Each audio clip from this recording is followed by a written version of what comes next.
on attack. Black Dragons on defense, and immediately a target ban from Black Dragons to take out a Monty, an operator that CAG knows and loves quite well. Yeah, not a surprise. I mean, almost every single team will ban the Monty against Cyclops because it's such an annoyance to play against. And it's just better safe than sorry type scenario. The Ying, second attacker to follow along. These are all very stable and common bans so far. To be fair to Black Dragons, as much as this is a target ban towards Cyclops, Monty is actually Black Dragon's second most banned attacking operator. So when Black Dragons have an opportunity to ban out an op, they go with Thatcher or they go with Monty. And this is for Stage 3 and Copa Elite 6. This is, we're not even talking about international competition here. So Black Dragons don't like playing against a Monty, period. It stands to reason that against a team that knows Monty, likes to run these operators like Monty, these shield operators, these annoying operators that get under your skin, operators like Jackal, like Ying, etc. Getting rid of them is not an unwise idea. Black Dragons also banned out Kaid, by the way, and it's a Ying and a Zami ban from Cyclops. Relatively stable stuff. I don't see anything whatsoever outside of the norm here. In fact, the most banned operator against Black Dragons is Ying, so it's not a shocker that Cyclops would do that. Just from the bans alone, things looking very similar between these two teams, but it shows that both of them have done their due diligence against their opponents, and they're both very similar to this map, with the operator bans starting out on relatively even footing. Yeah, and it comes again. It tells a story of just how competitive Rainbow Six Siege is right now, and has been the last year and a half or so, where there really aren't any freebies anymore throughout the group stage. Every single game matters so much, whether you're an APAC team or a Latin team, EU or North America. You need to try and put in 100% every single time. The Kaid ban, it makes the base and bomb site more defendable, and the Asami ban, it makes that top floor attack a little bit easier. So both teams are going to benefit in different ways, but when Black Dragon's on the defensive side first, I feel like the Kaid ban is going to benefit them more. They can get a couple rounds on the board, make basement more preferable, and kind of force Cyclops into this roam clear and still have to deal with hatches afterwards, which now they can be opened up. You know, long gone are the days where we would see teams ban out a hard breacher every single time on bank. Why? Because you don't want to go into a basement defense, which was widely considered to be the most favorable site at the time. With all of the hard breachers up, it would make defending it impossible. But as we've seen changes to the meta, and as we've seen this game evolve, teams don't play as static on that bottom floor anymore, especially teams that like to play very aggressive on their roams. One of the teams that often gets talked about for that is W7M. They're here at this event. They almost play offense on defense.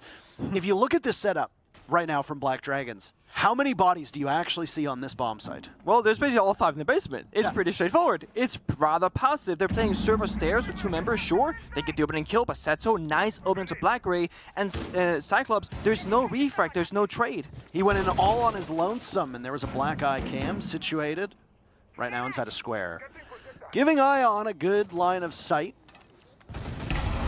Zaruni Gates preventing the hard breach from going down without eating through some of the utilities. Cyclops had Black Ray swing on in.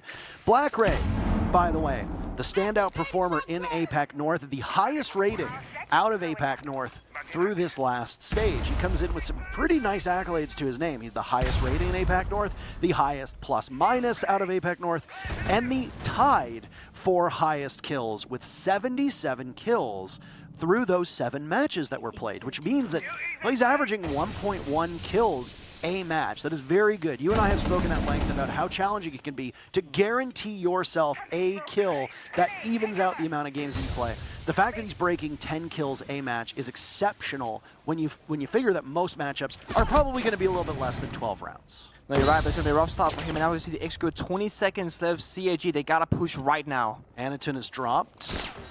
Throw all the money in front of him, sees the Tracers go, cannot connect as he will tussle with Ion. Suzushi sucked down by Nade, still patrolling in this area. Anaton has swung around as a soft wall. Cyclops trailing, they don't have very much time. First kill comes in from Cyclops, but that'll be all she wrote as it's Ayagator left alive alone. Black Dragon still with 4 players upright, and a relatively easy defense for them to start off here on Bank. The biggest sort of like question mark I put next to Cyclops' name preparing for this event was discipline. Because usually when they get the advantage, they kind of throw it away, they lose it in that mid-round. In this very opening round, it was that they didn't really gain it at any given point. They had a free map clear, there was no real roamers from the side of Black Dragons, hatches were all reinforced. They took a rather long time to figure that out and clear the map fully, over 1 minute and 30 seconds to really get inside of that first floor. And then it was Black Ray just peeking the server stairs, completely isolated, with no backup, no drones, no really any pieces of utility, and he died early, and then we're just picking up the pieces, not really exactly sure what to do or where to go, and it's a messy round after that. 4 members alive for Black Dragons, only person to find a kill that round was Alligator, and now we're gonna go to open area instead. So Cyclops, we need to go together as a unit and try and find an area of the map that we want to focus on first. 3 bomb sites that you're gonna see most commonly here on Bank. Our open area where we see Black Dragons defending now, lockers, CCTV down below, which is where we just saw Black Dragons defend, and the top floor of CEO right there on your screen. Pretend that you see 2 bomb chassis there waiting for the attackers to breach the defenses. Now, when you look at this bomb site in particular, it's very common for the defenders to actively control the top floor because it gives the attackers a greater hurdle to actually get to the bomb site. It's just another step that the attackers need to take. CAG, their first focus with this lineup that they bring is going to be to flush out this top floor, do the discovery work that's needed, clear out both the basement, which seems to be done by Cyclops already in about 35 seconds. That's quite good timing. But there also wasn't any opposition down there. So your bigger hurdle is that top floor. We've seen teams go for broke and just decide, to hell with it. Let's just attack the bomb site itself. Cyclops are definitely a team that can be unpredictable in that way.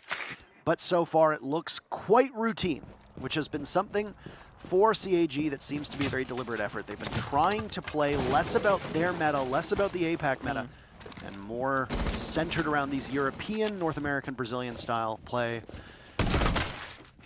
They are playing conventional in how they're approaching the map right now, but their operator lineup is not. They got both the Capital and the Glass, and no top floor control has been established so far. Also, no real vertical destruction as all the breaching charges have been spent on castle barricades, so this could actually be a in through bottom square, through that double door with smoke grenades, and maybe just try and execute. I mean, it's entirely possible. They could overrun Basetto, but you're going to come head first into an Alda. Smoke's being used. You cannot dilly-dally. You don't want to waste them at all. Anaton is in, and just like that, he'll be able to see through an easy pick. 2 kills from CAG to start things off. Anaton hits the deck. Black Ray with case in hand, being watched by Cyclops next to him. Press takes down Anaton. Black Dragons have their very first kill of this round. Looking for more. Patience could be rewarded here, as Perez still in this position. Anticipating somebody from CAG to pop up. It will not be found. Working with Nade. Side by side. CAG with diffuser down are quite a ways away. Suzu worried about a push from the bottom, even though Imor sitting at blue watching. His focus needs to be elsewhere. Black Ray still in the same position. Pops up and gets 2 picks. It's Patoxy. Sliver of HP. And not a lot of time left to go. Cyclops looking for an easy lockout for this round. Just pad the stats. 3 more to be found, but the timer now will give the round to Cyclops. An anticlimactic end for Black Dragons, as it's Suzu to finish things off, not allowing the timer to be the one to decide the fate of this round. As Black Dragons losing out on their second defense, Cyclops finally getting on the board after 3 minutes of trailing. And it's such a simple attack, right? But it's unconventional enough to the point where you can't really prepare for it unless it's been done before in recent times. Because normally, as you mentioned, you go top floor as an attacker. You do the vertical play, you take map control, you breach the walls, the hatches, and then you go for an execute. But they only took the basement and walked in through the back alley door, and then it was just 2 smoke grenades and the capital smoke to follow up afterwards that allowed them the entry point to get that initial kill into Maestro, and then you can open up the walls with feet/crouch holes and hold those deep lines of sight all the way back from server stairs. And it worked so well because it was so simple, and Black Dragons didn't really have any operators on the bombs that they can deal with this, right? There wasn't the Warden in Bassetto's position, who was the Maestro, and there wasn't the smoke on the board to throw out those toxic babes to stall out for time. The only real piece of utility was a single Banshee that was put quite far forward that Glass could just shoot that immediately. And that was Aniton, who is now on the Flores instead on this top floor bomb site attack. Black Dragons, they're changing things up because of that lack of success in that open area bomb site, and you might as well try and see what kind of playstyle Cyclops wants to play right now. So by going through various bomb sites, you can get an idea if that was a one-off on open area, or if they have these kind of pocket picks for various attacks that you might need to prepare for mentally. It was something that you talked about as we watched the entry from Cyclops take shape on that first floor of Square Stairs.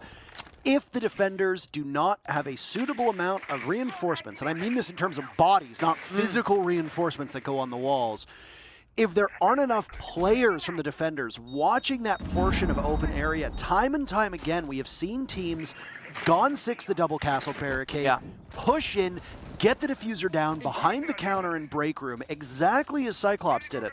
And it was like clockwork. Yeah. They did exactly what teams in every region have done when they're attacking on this open area site. And it was Cyclops playing again to the strengths of the attackers on this bomb site, playing into the fact they know they don't have to worry about Nizami. There's not going to be any of those Kiba barriers providing an additional layer of defense. There might be an Evil Eye cam up from Maestro, but you take out the Maestro, he's going to be useless without his cams other than calling. You've got smokes on Cyclops' side.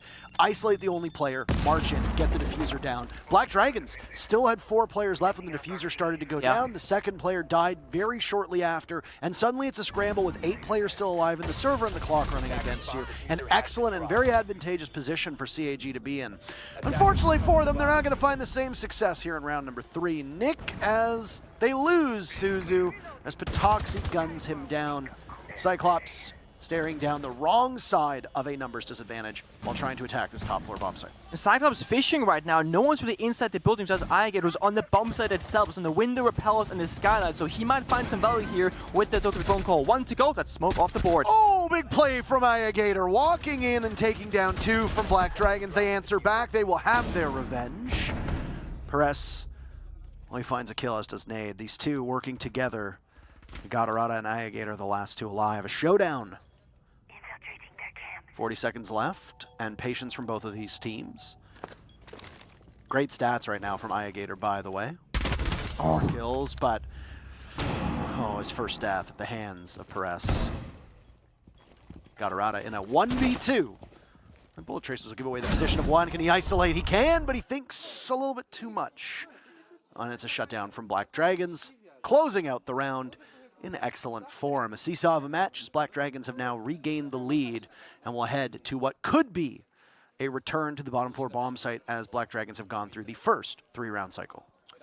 Now, if you're Black Dragons, you have to think for yourself, how exactly is Cyclops going to be attacking in these rounds, right? Because we just saw in round number 3 that round number 2, that the open area was 5 people on one side of the map for Cyclops. Next following round that we just saw on CEO top floor, it's 5 people spread across very different areas, right? 1 member of CAG on window repel, 1 person was inside the bomb site, 1 person's the roof and the skylight, and the 4th member was inside of stock room. So Black Dragons, they need information to work with to make these decisions knowingly. I like that. That's why they're bringing out the IQ. They can now get information like they did previously on their basement defense, and they can make an aggressive swing off that, or at the very least have exact and very accurate information to the whereabouts of Cyclops.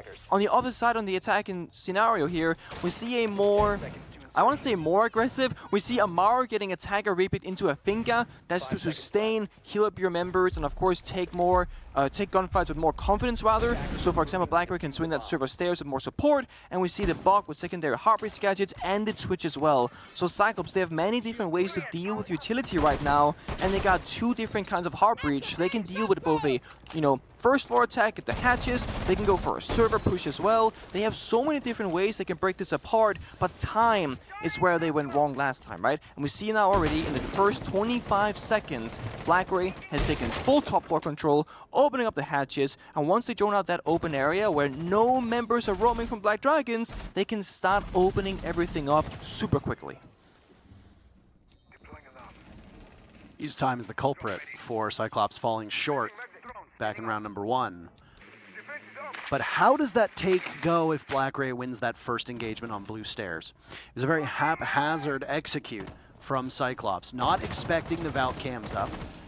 There was an IQ that was trotted out by Cyclops just to deal with those pesky electronics that can get into these spots. That He's got the shotgun. Wait, no, he doesn't lose this one again. He got the shotgun. He can just swing it. Finger boost, you go. I mean, he's on the cam, and he's going to get swung, though, and he loses it to Bassetto. It is a bit humorous that Cyclops want to bring the IQ, and yet the 2 times when she would be most valuable, she's absent from their attacker lineup. Black Dragons in a repeat of round number 1. They get the very first pick, stopping the same player and the top performer of APAC North in Black Ray from being able to do anything at all. And it shuts down the majority of Cyclops' adaptation here. Was that you want to boost up with the finger, get the shotgun and sledge, you can take the gunfight rather comfortably, but then, well, you just say no. But then we see Gatorada inside the service with help from Anitun, but Bassetto was still on the staircase with the shotgun and had gets shot down as well. It's a 3v3 with a minute on the clock. Oh, keeping things close, keeping things exciting. This is the CAG way. Heart palpitations for their fans, as this team can just never make things look simple. Beauty of having these adrenal surges is that you can top up all of the HPs of the attackers who've suffered some chip damage, and believe you me, there was some chip damage that had been done to Cyclops. 45 seconds, perfect time for smoke canisters to go out. Nade still has 2 of them left, which means that with the remaining time on the clock, you're going to be able to cover most of the time left with these toxic babes.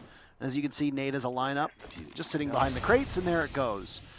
There might be 5 seconds or so of this window where they won't have access to the smoke. They have to dislodge him. Black Dragons waiting, anticipating this push. But again, still just being boxed out. And look at the damage that's being done to Anitun. And suddenly Black Dragons knocks them all down. Cyclops' House of Cards collapses. 2 for 2 on this bomb site for Black Dragons. They won't be able to come back downstairs. They got themselves a pretty nice nest egg that they're building up. They cannot lose this first half here on Bank, as Black Dragons have secured 3 of the 6 rounds.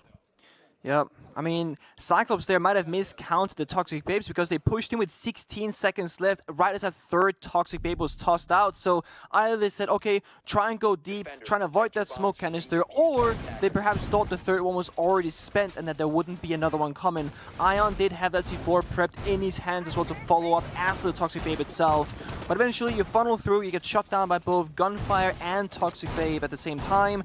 Too much damage going out, even with that heal. For the chip damage on the Finca.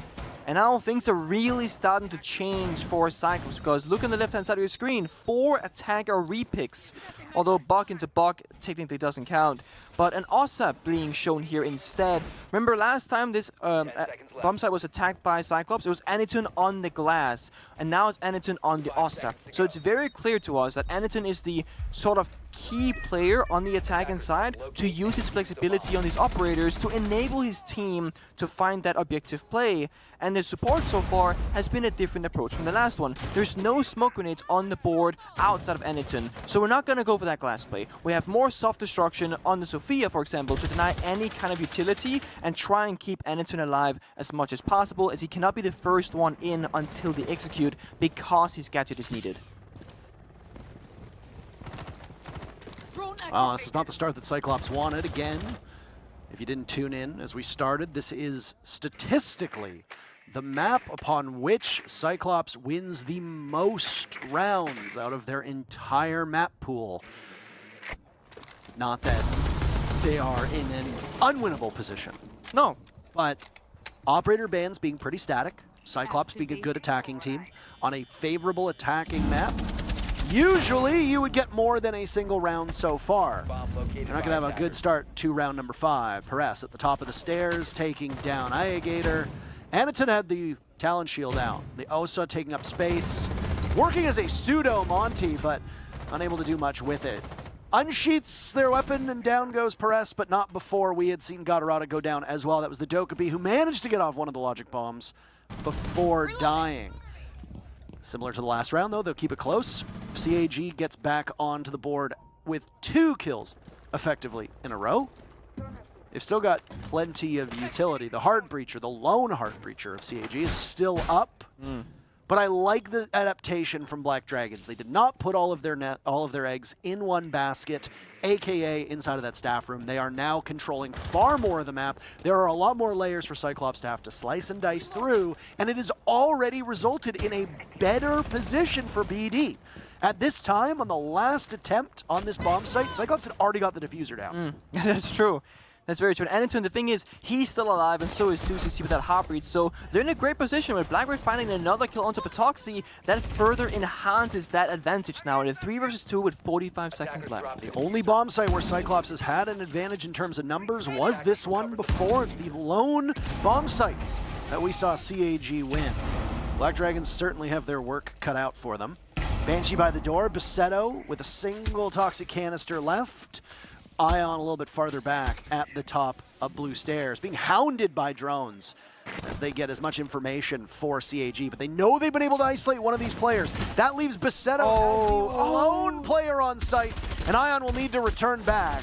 Harassment from Cyclops in the form of the Osa with the shield out, and now putting that shield down, it's Anaton on that same operator to get the diffuser planted. Ion has been able to pull off some miraculous clutches in the past, but not a lot of information and not a lot of life leads to not a lot of hope.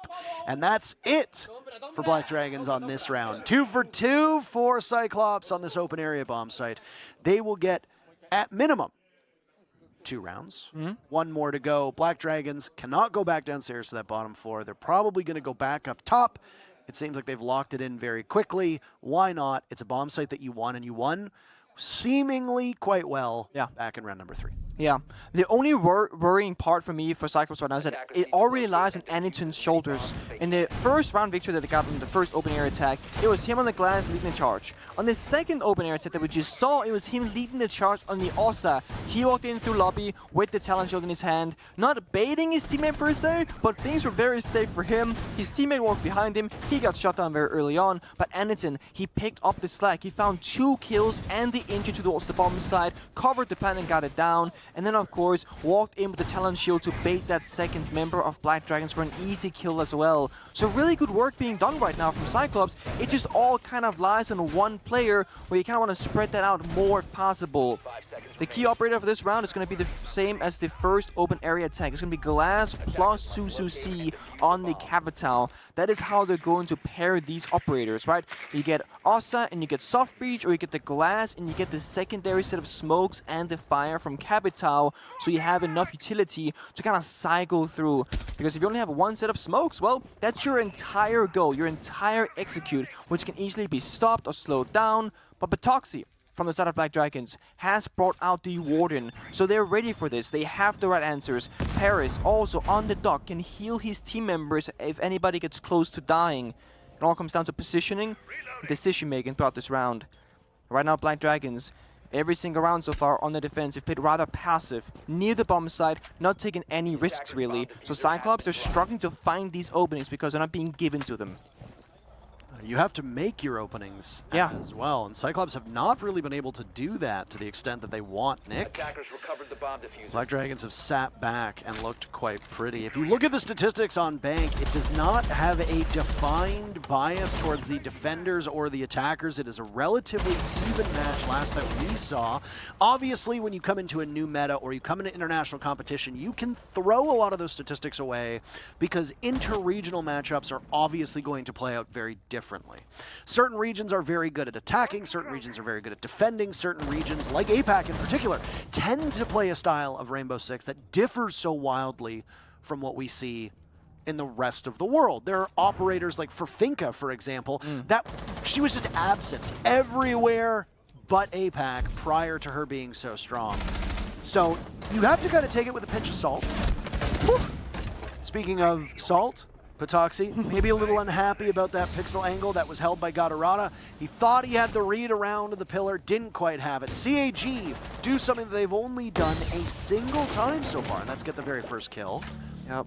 Small to come. Anaton with these smoke grenades can do some damage on Bassetto. The second most important member is the smoke, and he's next in line. Bassetto has been a rock for this team. His stats not looking very good so far in these 5 rounds. Coverage from Anita, but he gets out-dueled by the MP5 in the hands of Perez. And it was the diffuser from Suzu that looked like it was going down, but instead takes matters into his own hands. We heard him talk about that smoke. Well, he didn't like that. Perez, again, putting in huge work, and suddenly the advantage that Cyclops had is all but gone. Black Dragons in a 3v2. Oh, There goes Black Ray, a pop-up. Perez, 10 kills to his name. A quad is available, but he can't quite control the recoil. Gatorada, last man standing for CAG, sidearm in hand. This is a perilously hard spot to be in. Black Dragons just need to find a single pick, and they have won this first half 4-2, and they'll do that. It's a quad for Perez to happen as well, breaking 11 kills through 6 rounds.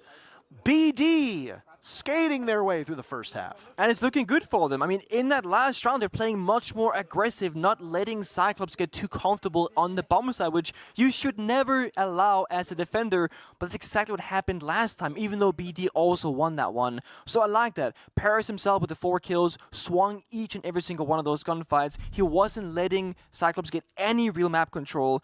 But the numbers for this is, sure, Black Dragons, they get 4 rounds on defense. But statistically, that's also where they are a stronger team on bank if you look at domestic play. So we can almost argue that numbers-wise, they're expected to get 3 or 4 defending rounds. The real question now comes, are their attacks as good as their defenses were, or is CAG going to be able to hold the ground against them with how they play their defensive side, which I imagine will be quite different than what Black Dragons did. Well, just right now, looking at the lineup, absent from Cyclops' attacks on this bottom floor bomb site was an IQ, and that seemed to cause him the greatest amount of issue. The Valkyrie that was brought by Black Dragons single-handedly derailed the entry from Cyclops twice in a row, same position both times. Black Ray tried to take blue stairs. There was a Valkyrie camera watching him, lost the engagement both times, same position. Second time, trades out the L85 to bring a shotgun on Sledge, which is such a risky gamble. Yeah. Thinking, okay, certainly this will pay off. It does not. I like that Black Dragons has learned from it. You can see on Cyclops' side of things, they have a Valkyrie. They know the power of the Black Eye cams to give intel in staff area, in open area, towards that square stair. You can even be selfish and use those cams for roamers, for yourself, off-site if you want to hold the top floor. Lots of applications here for the Valkyrie. Ion is already determining where they are to give information to Black Dragons. This was something that Cyclops never did.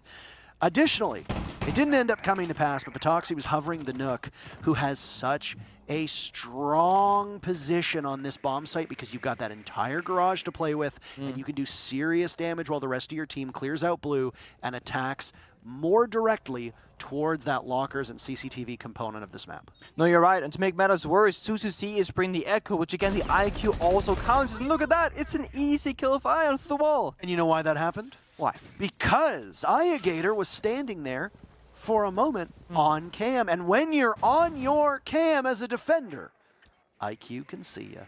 So if you're standing, roaming off-site, watching a Black Eye cam or watching a Mozzie drone that you've gotten because of the pests for whatever reason, IQ can see you and say, hey, look, somebody's on their phone. Shoot through the soft wall. It's an easy first pick. Again for Black Dragons, who are dominating Cyclops right now at finding these opening picks. Yeah, and they're just taking their time to build the advantage, whereas Cyclops are going a little bit faster through the map, a little bit more carelessly. But as I say that, Blackberry find Paris, who's being a little bit careless of his own in that main stairs area, and now you gotta do that damage control. Did someone from Cyclops run top floor? Are we expecting a flank?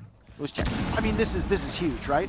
You've got Perez right now as the best player from Black Dragons by a country mile. Spoiler alert for the other match right now. Solotov is doing the same thing. He was 11-1 in the M&M Sonics match occurring on the A stream. So we've got 2 very hot performers in action at the moment. Nate has also fallen just a couple seconds ago for Black Dragons. Bassetto in, despite hitting a breadcrumb trail of goo mines. He manages to best Gatorada in that engagement, and we found ourselves back in this even footing between these teams. But while just feet away from Anaton, Black Dragons goes to work. A bit of negligence because there is one hiding among us. And this could be great capitalization. There it is. Anaton pops up. An effortless kill onto Ion, but he's got the attention of the rest of Black Dragons. And like that, he has control of Diffuser too, leaving Patoxy in the middle of the bomb site but empty-handed. He'll have an exit kill onto Black Ray, which is solely for posterity, because Cyclops take their very first defense. And this was the question that we just asked ourselves: how will Black Dragons deal with the difference in playstyle from how they play defense to how Cyclops does it? Because look at that first opening defense from them. A basement from Black Dragons is 5 members on the bomb site, nobody even touching the roam game at all. However, when Cyclops do it, they have 3 members playing extremely aggressive. 1 top floor, 1 main stairs, 1 hiding inside of Taylor/archives on the first floor as well. And Black Dragons, they run out of time essentially, and 2, they don't even have enough tools or people alive to check every single inch of the map because there's no Jackal being brought from them. They played more towards that late stage round execute style, which they love to do, right? Get that diffuser planted. But the issue is, Cyclops, they're not gonna let you do that. Their entire goal with how they play Rainbow Six Siege is to fight you on the first and second step of the round, and ideally for Cyclops, they don't want you to plant. They want the round to end either with you being 1 versus 4 or them being 4 versus 1. It really is that way almost each and every single time, and it's why we see right now there's no real bomb deny from Cyclops in this round either. Smoke's not on the board. Sure, he got the Echo. Sure, he got 2 C4s, but this is clearly a lineup that wants to fight you. Dog and the Alibi. Good weapons, 1.5 scopes with information from the Yokai drones and the Black Eye cameras from Valkyrie. That's how you pair this duo right now, and it's how they're gonna keep fighting against Black Dragons each and every single round. I just want to say, I love that we see a Sense and a 0 on the board at the same time. This lineup from Black Dragons is very out of the ordinary when you look at the international meta surrounding Bank. Yeah, it might be in the wheelhouse of Black Dragons, but so infrequently do we in North America and in EU see these operators get trotted out. Sense gets brought out for the basement on Bank somewhat. Not frequently, but definitely gets brought out. It's a nice spice, a nice little dash of flavor, if you want to call it that. Never once have I really been sold on what a Sense brings on any of the bomb sites here on Bank.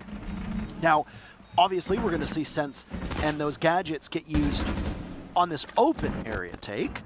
Usually it's lockers.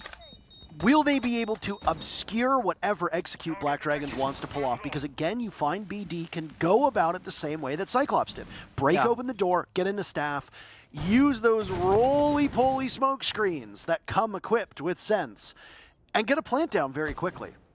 Cyclops obviously have ways to answer back. They have their Evil Eye cams up. They also have 2 Yokais on the board and a bulletproof camera that's being brought by Anaton. Black Dragons will continue their reign of terror in the first moments of a round as Gatorada is gone. A 5v4 for BD. They get yet another opening pick. Yeah, Black Dragon is not doing any real roam clear here, and I gotta answer back when it comes to Bassetto. That's the Sense off the board now, so smokes are now gone from this lineup. What can they do now to replace what they've lost? Reloading. Talon Shield, there was one available, but that's your flank watch. Are you a Kendrick Lamar fan? Because damn. Damn is right. That sucks for Bassetto. And honestly sucks for us as well, because time and time again, when this operator gets brought, it's nice to see the way that they can influence play. Won't be here in this round whatsoever. And this round in particular has flown by.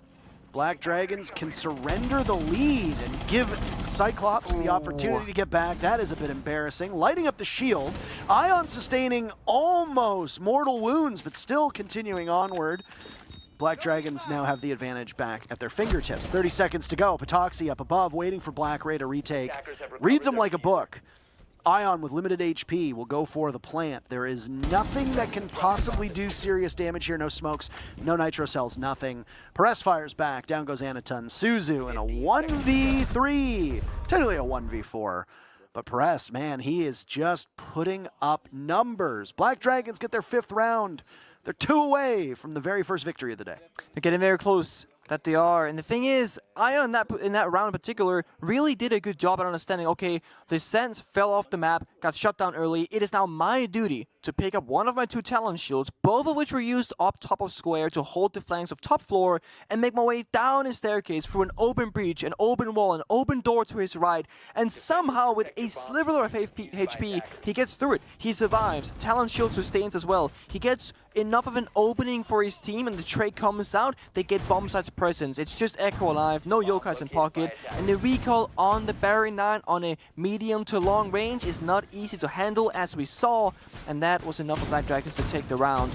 they're really doing a good job for Black Dragons to like take the time that they need, right? They're not rushing through anything. And Cyclops, well, they lost the opening kill. Gatorada on the mute that round fell rather early on, and that really could have been the difference maker for them if he had been alive for a bit longer, or maybe his C4 was available to them in that late stage of the round.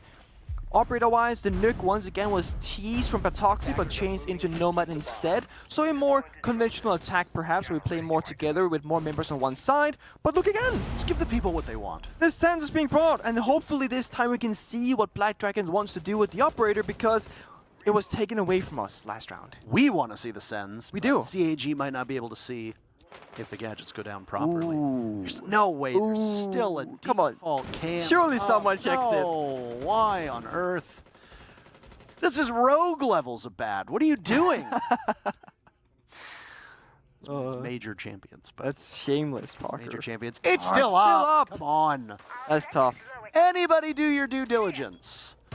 There's a jump out potential for Cyclops right now, and I think they need to make that calculus. Is it worth it? Because getting back into the building is the much greater challenge on Bank. It's a long run.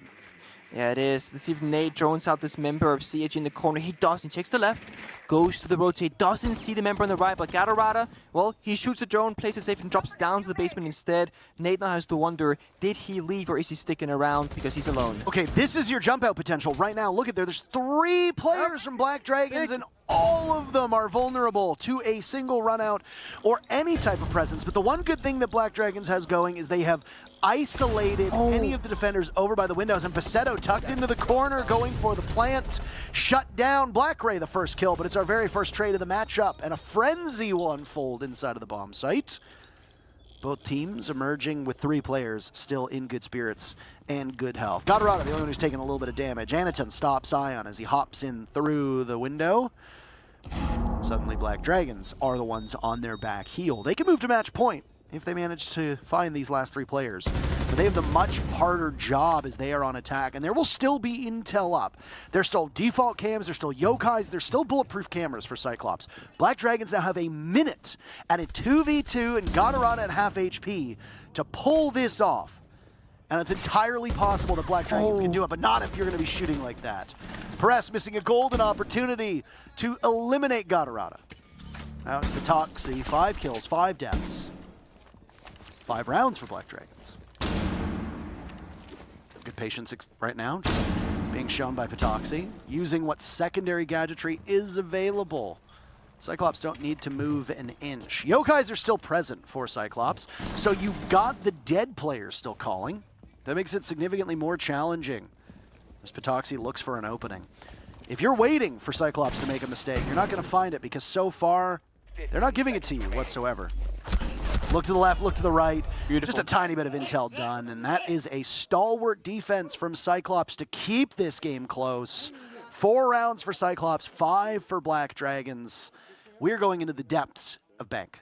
Really good discipline from Cyclops in that 1 versus 2. That's an area that they've massively improved upon in the last 9 months, give or take, because when we used to see them at the international level, they would get into those, oh, this is super winnable, and then somehow throw the 1 versus 2, or 2 versus 1 rather, but in that instance, it was a good crossfire. When one member got the engagement, the other member swung. That's exactly how you want to use the numbers advantage against your opponent, and what happened in that round was actually really spectacular. The sense was used to cut the bomb set in half in CEO. Planter goes deep throughout the building, Yokai drone comes on in, but the Yokai, it gets the information of where the plant is going down, and then it gets C4'd by another member from CAG.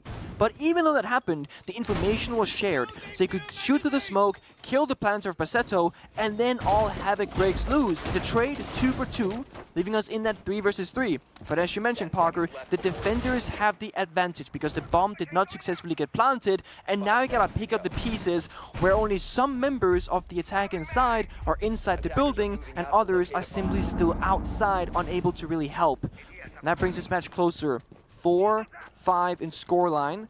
Black Dragons still in the lead, but not really finding success on their attacking side so far. They got a round, but they need 2 more. Did you say they got around? They got a round. Got around. Got a rada. It was a poor attempt at a joke, but we are We're still early. It's still early. We're still acclimating here. Shaking off the jet lag. You and I also haven't casted in almost. It's been a bit because NAL ended early. That is correct. We, like North America at most events, we finished early and went home. Oh, good one.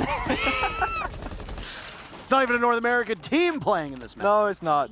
There is a North American team that's playing at the moment. If you have somehow stumbled on over to this stream, we'd like to remind you that on the main Rainbow Six channel, you have both Sonics and M&M Gaming doing battle on Chalet at the moment. And as was pointed out to us behind the scenes, M&M have never lost Chalet ever since their inception as a team. That's a heady task for Sonics. Well, they did start playing at 10 a.m., which also is their kryptonite, so... That is correct. Yeah. That is correct. They don't have the best track record when they play early in the day. Sonics team giving its first international showing with that new roster after Super retired from the team. We'll focus on that afterwards, though. If there's a conclusion, we'll let you know. The top performer from Black Dragons is no more. Perez removed from action, and, well, the grave gets a bit deeper as there's a second body thrown in of Nade. Black Dragons suffering casualties as they walk into the building and are immediately shown the door. Patoxy trying to keep things as close as he can. And it's an on the roam. Found, punished. The Black Dragons still have plenty of time, a minute to go. The Nook finally being brought out. That was Patoxy involved in that first engagement. Ion getting droned in from above. Hatches will need to be opened up. They still have a thermite with 2 exothermic charges. Additionally, Patoxy has 2 of those secondary can openers, the Heart Breach gadgets from Nook. So you can still get a decent amount of Heart Breach done on this map. You can, but with the time only being 40 seconds, you're kind of limited to a hatch, drop, execute. You can't go servers, take that control, and breach the walls. And Thermite also used all these exothermic charges already, so it's gonna be a backside slash hatch execute, and you're playing 3 versus 4. That's not in your favor at all. Ion walking his way down the stairs. The rubber meets the road for Black Dragons here. Their lead could be squandered. Struggling on attack, just as Cyclops did before them. A defender-sided bank shaping up. Will the trend line be broken? Basetto dropping on in. Worried about the Nitro Sally. Heard it. It goes off at his feet. Wrong direction. Takes out Suzu. Patoxy is down. Basetto will need to clutch. If not, it's a tie game. Gatorado will send us to all 12 rounds as he gives Cyclops their 5th. Suddenly, just like that, things have closed up. And Cyclops, after winning 2 in a row and 3 of the last 4, they'll be the ones to call the timeout. Yeah, I actually think this makes a sense, and I'll explain why. Cyclops, they just successfully defended CEO into basement. And then now they're gonna go to open area most likely, or consider going Archives Tillers. If they go for open area, they gotta figure out what went wrong last time, because that's where Black Dragons found their only attacking victory so far since the side swap, and that would put them to match point. Then CAG would need to force overtime. We all know how that goes. The other side of the story is perhaps the coach and the players want to discuss the possibility of going Tillers Archives, a very, very weak bomb site statistically, one of the weakest in the entire game of Rainbow Six Siege. If you are to go to Archives Tellers, you need a pocket strat very specifically tailored for success. Often that means a mirror or an extended roam up above, or playing a certain playstyle like playing really, really aggressive, or playing for time. But you need to be on the same page with all 5 members, because otherwise this bomb set falls apart. And they did actually hover Archives Tellers for the last 10 seconds, but they did change it to open area at the tail end instead. So a bit of a tease there again. So now we're on familiar ground. The same operator lineup as the last time we saw this. The Mute, Womai, Echo, Alibi, and Doc versus both the Zero and the Sense and the Ossa from Black Dragons. So both teams believe in the strat they brought the previous time, but they both want a kind of different result. Sure, Black Dragons came out the victor, but they didn't like how things started, right? They lost Basetto on the Sense early, then Ion had to pick up the pieces with the Talon Shields instead on Ossa. So even though they won, Black Dragons, they want their execute to go differently, and for certain members to stay alive for longer to enable that execute to be done correctly this time. Whereas CAG, they gotta be able to shut it down, keep members alive, or hold on to the roam game for a bit longer and use that vertical advantage that Black Ray can build for them up inside of CEO. Very well said. Black Dragons, we talked about their one attack with Zero and with Sens, and they'll do it again. I'll do it again. Let's do it again. Haven't seen the most success from Sens just yet. Again, an operator that occupies a very odd space in the meta. A lot of teams, from talking to them in scrims and from talking to teams behind the scenes, a lot of them will say, yeah, that we have good results in scrims. We have an idea. There's a very structured game plan that involves Sens. The problem is that those roly-poly-olies, they have a mind of their own sometimes, and you can't exactly get them to favorably bounce off of the right surfaces. Additionally, some teams just get very aggressive and can take the fight to you. After their timeout, Cyclops, staring down this Sens lineup from Black Dragons, have lost Black Ray. The fact that Black Ray, again, I would like to underscore the fact that Black Ray comes in as the statistical best performer in APAC North through the last stage. In terms of kills, in terms of plus minus, in terms of rating, the fact that Black Ray's stats right now are underwater is dreadfully bad for Cyclops.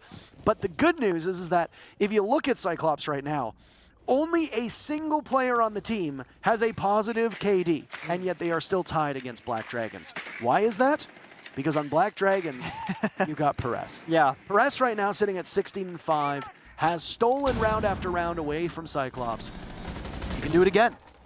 A 4K happened for Perez on this exact bomb site, open area. Lightning can strike twice. It's happened before. But the good news for Black Dragons is the supporting cast seems to be waking up. Downside though is Maceto fell once again early on, sends off the bottom. Iron falls next to two most important operators for the bomb site executed, 50 seconds to spare. Sure, you lost Black Ray, you lost CO control early, Anitin had to retake that position, but the bomb site now actually is rather defendable, but there's no one there. Maceto obviously on that Sens, dying early both of these times. You never get to see what that gadget can do on this open area execute. 3v3 now with 30 seconds remaining. Black Dragons tantalizingly close to the bomb site. There's still some reinforcements from CAG in terms of that Yokai. Anitin and Gatorada are in. Nade has the diffuser escorted into the bomb site. We'll hear an air jab go off. The fourth man for Black Dragons is the Yokai. Nade will go for the plant, but gets pressured from over towards blue stairs. It's a joint effort. Cyclops! They didn't look mighty good at the start of the round, Nick. Nope. But they go to match point, and for the first time all game, Cyclops has the lead. Yeah, I mean, look at that final 1 versus 3. Again, the discipline and the teamwork from Cyclops. Yokai drone active on the ground. One member on side, swinging as the server stairs member swings as well. Every single person is taking the fight together to utilize the man advantage. And it started off rough with Black Ray getting shut down early inside of CEO. But then Black Dragons, they really lost it when the scent fell. There's no easy way into the bomb site, and then it's like picking up the pieces and, well, the Ossa also died second.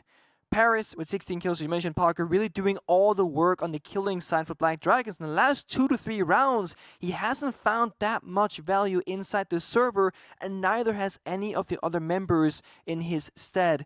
That's going to force the final tactical timeout, as CAG called one the previous round. Of course, Black Dragons, they want to guarantee as much as they can to take this to overtime. They do not want to lose 5 to 7. We gotta go the distance if Black Dragons wants to take this. We're not going to spoil what happened in the other matchup of this group. In terms of Group A, you have these two combatants in both Cyclops and Black Dragons. You also have Sonics and M&M. They played on the other channel. The matchup is over, and we don't want to spoil it for you. We'll actively go out of our way to obfuscate results in the other matchup so that you can find it yourself. This is especially important for those that like to watch this content back on VODs. We go out of our way to try and avoid spoilers of matches playing at the same time. Unfortunately, if you're watching this matchup after the day is concluded, we will be talking as the day goes on about results that have already happened, and we cannot stop spoilers. I apologize in advance because I know a lot of you simply don't have the ability to wake up at the time zone that we are currently in here in Central Europe. Well, that being the time zone. I wouldn't call Sweden Central Europe. No, not quite. That's the time zone. Yeah. For those of you confused. Either way, we're not going to talk about what happened in the M&M SQ game, but obviously there are implications here. Yeah.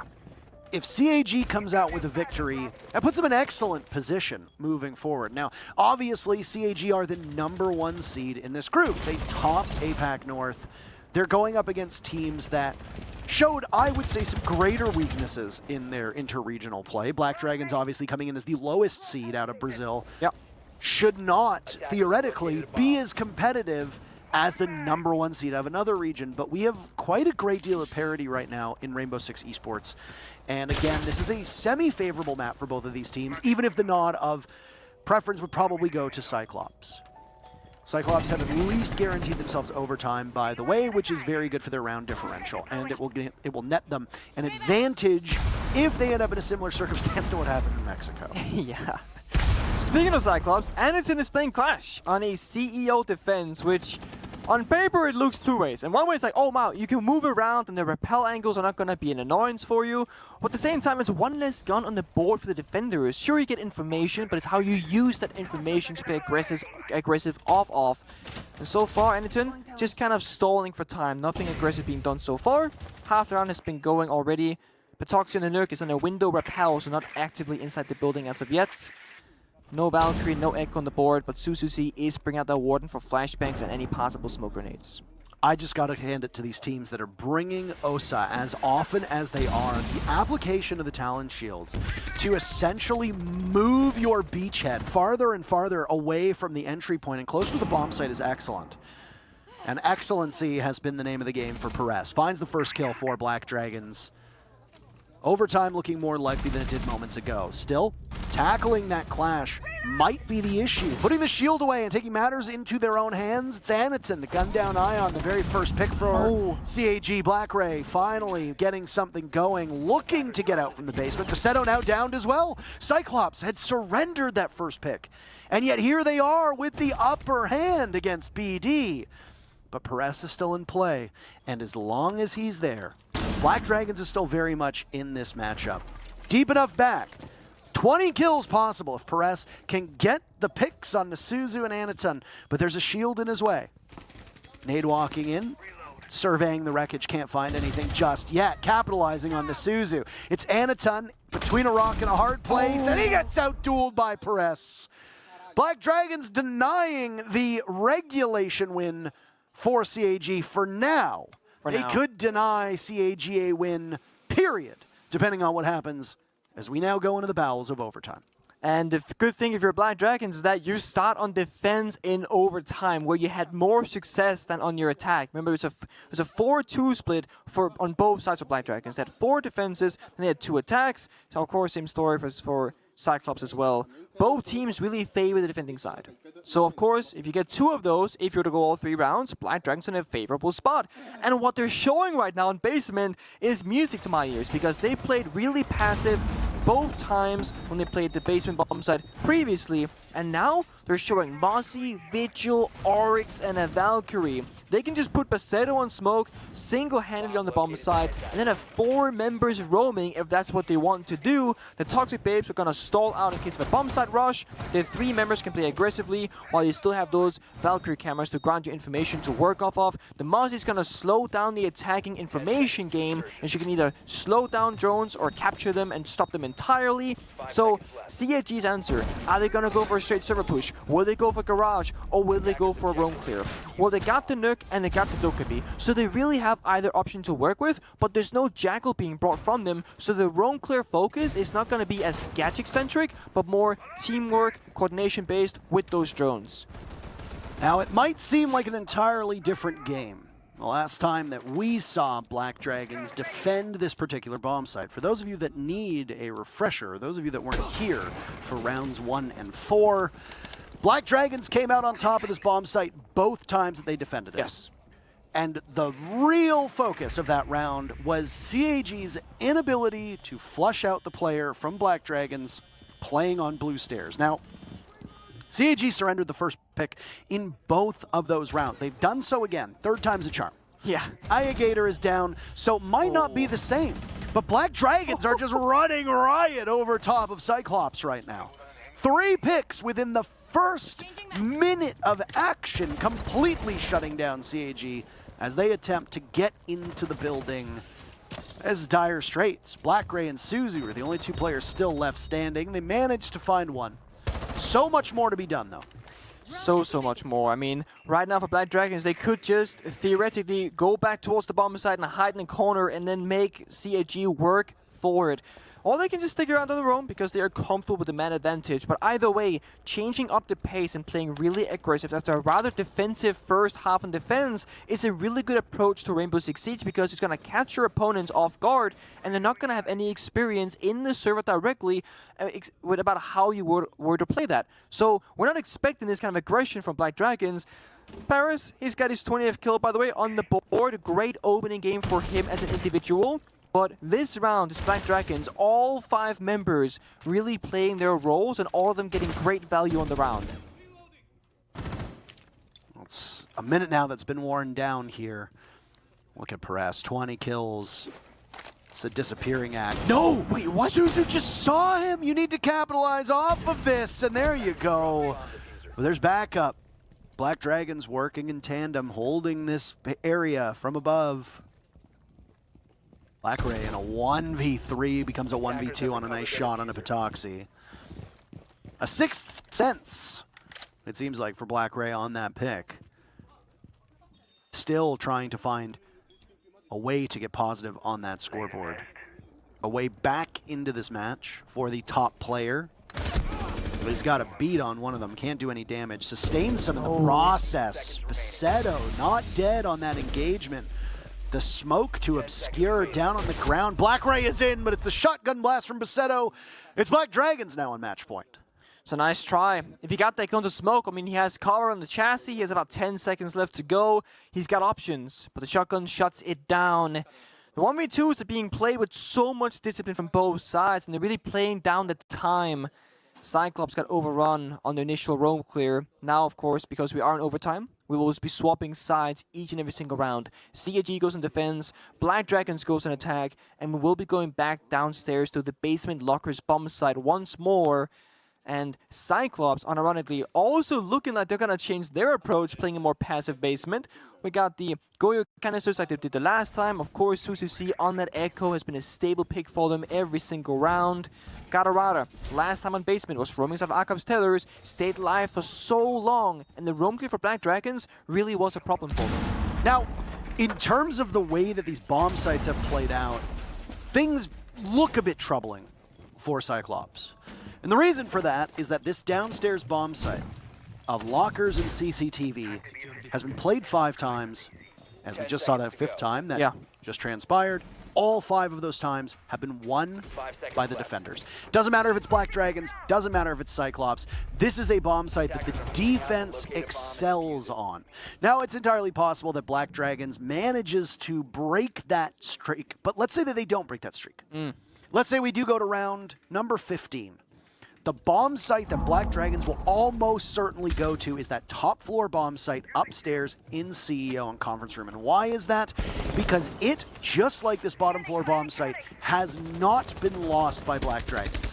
They were wholly unsuccessful on their defenses on open area, so Black Dragons will likely go back to CEO. Cyclops need to mentally prepare for that throughout this round because they don't have a timeout. They can't stop it. The moment that this is done, if Cyclops prevails, they have to pivot towards pulling off something they haven't been able to do on the 2 attempts, which is win that top floor. Black Dragons are in an excellent spot to close out this match right now, irrespective of what happens in this round. I'd have to agree with you. CAG, they gotta show up now more than ever. Minute on the clock has been burned. Petoxy on the nuke here can get some great value from the lobby entrance point because cameras are not going to see the nuke at all. So if you play the gadget correctly, the timings, and you get information, you can easily get a backstab kill here. That'll be huge for Black Dragons to kind of put a thorn in the side of the roam game from CAG. You do see those Black Eye Valkyrie cameras everywhere across the map. Default cams being watched as well. Ion is on the IQ but not able to use the scanner because we're actively fighting enemies. Vertical destruction and horizontal fighting as well. He finds one. Well, that's a good start for Black Dragons, and things will continue to get better. Ion fishing. He comes home with at least 2 so far, and a nice catch. Down goes Anaton. Anaton has been the best player for CAG on the battlefield. Saving grace for him. He's still got those Black Eye cams at his disposal. Black Dragons are just demolishing this Japanese team of Cyclops right now as Perez gets in on it as well. Why not continue to go upwards? 21 kills. Wow. for Perez's very first international match ever. Really incredible stuff for Black Dragons, and an impressive showing, but a less so impressive read on the stairs, punished by Black Ray. Again, Black Ray still not positive. We're going to continue to focus on this because in APAC North, Black Ray was a plus 34. Yeah. The highest margin of any of the players, has not shown up for his team, has been swiftly shut down by better guns on Black Dragons than maybe he's used to dealing with in Japan. Either way, Cyclops staring down the barrel of defeat. Suzu in a very ugly gun battle. It's Black Ray to get to that positiveness that he needs. But positivity doesn't win you matches. Kills do. Black Dragons finds them all. And with the skeleton key in hand, they walk it down. 8-6 for the Brazilian team as they win their very first matchup here in Sweden. But they made Cyclops fight for it and work for it indeed. And that really shows how close Group A might end up being, where some people, fans speculating, who's going to come out on top? Well, we don't know because it is so close, even in our very first matchup between these two teams. I mean, this is peak Cyclops. Comes so close. Yep. And then ultimately fall off in the end. For APAC fans, this is a very familiar refrain. You know this story. Black Dragons wins their very first matchup on international soil with this roster. An impressive debut for them, a more impressive debut for Perez. But either way, that's it for game number one. We're going to break it down for you, and then we're going to get on with the matches because we got a long day ahead of us, and we don't want to keep you waiting. Toss to a break. We'll come back in just a couple minutes. Sit tight.